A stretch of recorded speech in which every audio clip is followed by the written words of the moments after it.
Durante meses, uma cidade inteira viveu com medo. Pessoas eram atacadas sem aviso, sem ligação entre elas, sem motivo aparente. O mais assustador? O responsável parecia levar uma vida completamente normal. Até que a polícia descobriu a verdade. E o nome por trás do terror chocou o Brasil. Esse é o caso Tiago Gomes Rocha. Entre 2014 e 2015, a rotina tranquila da cidade de Goiânia foi quebrada por uma sequência de crimes que deixava investigadores sem respostas. As vítimas não se conheciam. Não havia um padrão claro, nenhum suspeito evidente. O medo começou a dominar as ruas. Ninguém sabia quem poderia ser o próximo alvo. Enquanto a população buscava explicações, a polícia corria contra o tempo para encontrar um assassino que desaparecia sem deixar rastros. Mas o que ninguém imaginava era que o responsável por tudo isso não se escondia nas sombras. Ele estava vivendo normalmente entre todos. Hoje você vai entender a história completa de Tiago Gomes da Rocha, um caso que ficou conhecido como um dos mais perturbadores crimes em séries do Brasil. No início, os crimes pareciam acontecimentos isolados. Um ataque aqui, outro ataque ali, sempre rápidos, inesperados e sem testemunhas claras. As vítimas não tinham ligação entre si. Idades diferentes, rotinas diferentes, bairros diferentes. Para os investigadores, aquilo não fazia sentido. Com o passar dos meses, um padrão começou a surgir. Os ataques aconteciam principalmente à noite ou no começo da manhã. O agressor se aproximava rapidamente, atacava e desaparecia antes que alguém pudesse reagir. A cidade de Goiânia entrou em estado de alerta. Pessoas mudaram suas rotinas, famílias evitavam sair sozinhas. O medo passou a fazer parte do dia a dia. A imprensa começou a falar sobre a possibilidade de um assassino em série, algo raro e assustador no Brasil. Enquanto isso, a polícia intensificava patrulhamentos e analisava imagens de câmeras, depoimentos e qualquer detalhe que pudesse levar ao responsável. Mas havia um problema: não existia um suspeito claro. As imagens mostram o momento registrado por câmeras de segurança durante o primeiro crime atribuído a Tiago.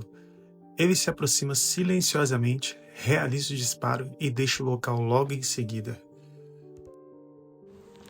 Depois desse primeiro ataque, ninguém imaginava que aquele seria apenas o começo. Naquele momento, o caso ainda parecia um crime isolado, sem testemunhas claras, sem suspeito, apenas imagens de câmeras. A rotina da cidade continuou normalmente, mas por pouco tempo. Dias depois, um novo ataque foi registrado. As câmeras de segurança registraram o momento em que o suspeito para a motocicleta no meio da rua e observa a vítima. Em seguida, ele desce do veículo, realiza o ataque e deixa o local rapidamente. Com o passar dos dias, novos ataques começaram a ser registrados em diferentes pontos da cidade. No início, muitos acreditavam que os casos não tinham relação entre si. Mas dentro da delegacia, investigadores já desconfiavam que estavam diante de algo maior. Os crimes apresentavam características muito semelhantes: ações rápidas, vítimas escolhidas aparentemente ao acaso e nenhuma tentativa de roubo. Aos poucos, uma hipótese começou a ganhar força: a possibilidade de um agressor agindo em série. Enquanto a polícia analisava imagens e depoimentos, a população começava a mudar sua rotina. Ruas antes movimentadas ficavam vazias mais cedo. Conversas sobre o caso se espalhavam pela cidade, aumentando ainda mais a sensação de medo. Durante a investigação, os policiais começaram a revisar ocorrências antigas que poderiam ter alguma ligação com os ataques. Foi então que um estabelecimento chamou a atenção das autoridades: uma panificadora da região que havia sido alvo de assaltos meses antes. Segundo os registros policiais, o local teria sido assaltado 2 vezes pelo mesmo suspeito. Buscando novas pistas, os investigadores solicitaram a imagem das câmeras de segurança do estabelecimento, na esperança de identificar algum detalhe que pudesse ajudar no caso. Nas imagens registradas pela câmera de segurança, o suspeito chega ao estabelecimento em uma motocicleta e estaciona em frente ao local. Em seguida, ele entra na panificadora e se dirige diretamente ao caixa. A ação acontece de forma rápida e poucos instantes depois ele deixa o local. Após analisarem cuidadosamente essas gravações, os investigadores começaram a notar algo importante. A maneira como o suspeito estacionava a moto, descia do veículo e se movimentava era muito semelhante ao que parecia em outros registros analisados pela polícia. Esse detalhe passou a ser visto como um possível padrão de comportamento, um elemento que ajudaria a conectar diferentes ocorrências dentro da investigação. Após semanas analisando imagens e cruzando informações, os investigadores sabiam que precisavam apenas de um detalhe a mais, um erro que pudesse revelar a identidade do suspeito. E esse momento finalmente aconteceu. Em imagens de câmeras de vigilância de um supermercado da cidade, os policiais observaram uma cena que chamaria a atenção da investigação. O homem, registrado pelas câmeras, entra no estabelecimento sem capacete, algo incomum em comparação aos outros registros analisados até então. Durante a gravação, ele retira uma placa de motocicleta e a esconde sob a roupa antes de deixar o local. Para os investigadores, aquele pequeno detalhe representava muito mais que um simples furto. Pela primeira vez, era possível observar claramente o rosto do suspeito. Curiosamente, naquele período, os ataques haviam cessado. Segundo o próprio suspeito afirmaria mais tarde, ele passou cerca de 2 meses sem cometer novos crimes, buscando apoio espiritual e tentando mudar sua rotina. Para a polícia, porém, o silêncio não significava o fim da ameaça. Pelo contrário, significava apenas que estavam mais próximos do que nunca de encontrar o verdadeiro responsável. Mesmo com o avanço das investigações e novas pistas surgindo, os policiais ainda precisavam de uma confirmação definitiva. Enquanto a identificação do suspeito avançava silenciosamente nos bastidores, a cidade começava a retomar sua rotina, acreditando que a sequência de ataques havia chegado ao fim. Mas aquela sensação de tranquilidade duraria pouco. Após semanas sem registro de novos crimes, um novo episódio chamou a atenção das autoridades. Desta vez, tudo aconteceria em frente a um bar durante a noite. Segundo as imagens analisadas pela investigação, o suspeito já estava no bar há algum tempo antes do ocorrido, sentado e consumindo uma bebida normalmente. Em determinado momento, ele se levanta e caminha em direção a um casal que estava no local.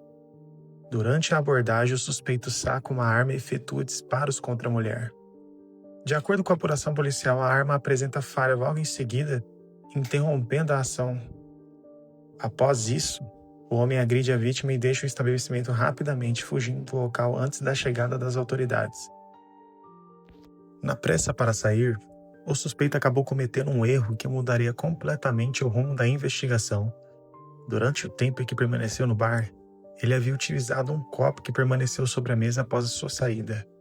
O objeto foi recolhido pela perícia e encaminhado para análise técnica. A análise revelou impressões digitais preservadas no copo, permitindo que os investigadores realizassem a comparação com os bancos de dados oficiais. Pela primeira vez desde o início da série de crimes, a polícia deixava de buscar apenas um suspeito e passava a trabalhar com uma identidade concreta. Com as impressões digitais coletadas no bar, a perícia iniciou um processo de comparação nos sistemas oficiais. O resultado trouxe pela primeira vez um nome para o principal suspeito investigado. Após semanas analisando imagens e reunindo provas, os investigadores finalmente haviam identificado o homem que aparecia repetidamente nas câmeras de segurança espalhadas pela cidade. A partir daquele momento, a investigação entrou em uma nova fase: localizar e prender o suspeito antes que os novos ataques acontecessem. Após o levantamento das informações necessárias, os policiais organizaram uma operação para revisar a abordagem do principal suspeito. O momento da prisão foi registrado e marcou o desfecho de semanas de buscas e investigações intensas.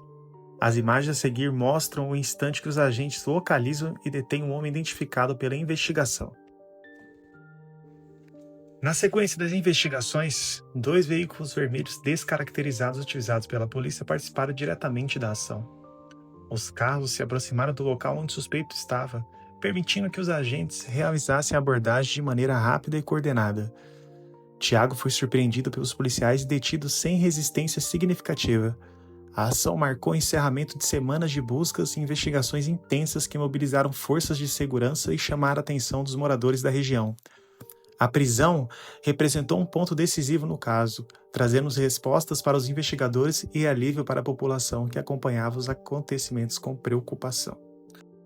Durante a entrevista, a repórter questiona o suspeito sobre possíveis características que pudessem ligar os crimes investigados. Todos têm uma marca, né? Você acha que você tem uma marca? Assinatura? Uma assinatura?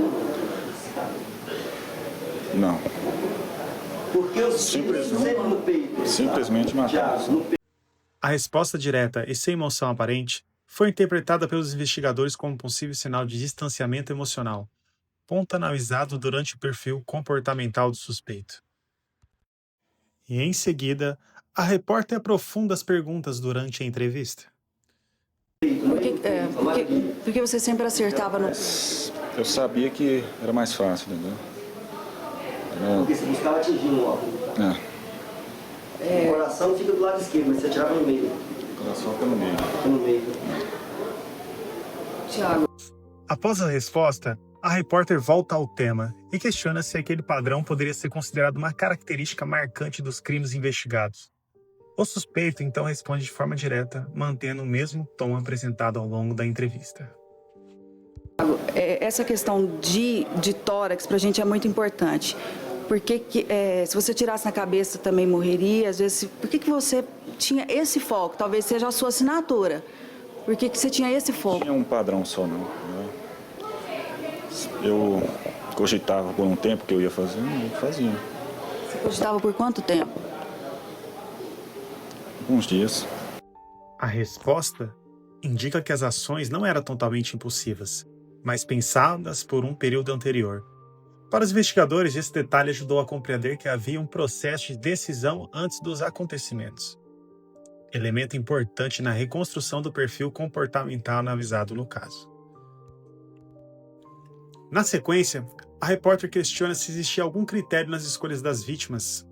A pergunta buscava esclarecer se havia um padrão específico ou se as ações aconteciam de forma aleatória, um ponto considerado essencial pelos investigadores para compreender a dinâmica dos casos. Quando você sentia essa raiva, você ia em alguém que você conhecia ou você ia aleatório? Você era a primeira pessoa? Tinha algum critério na sua cabeça? Desconhecido. Era sempre desconhecido. Chegava a falar a primeira pessoa que eu encontrar ou não? Não. Tinha que dizer também que eu estou muito arrependido, tá?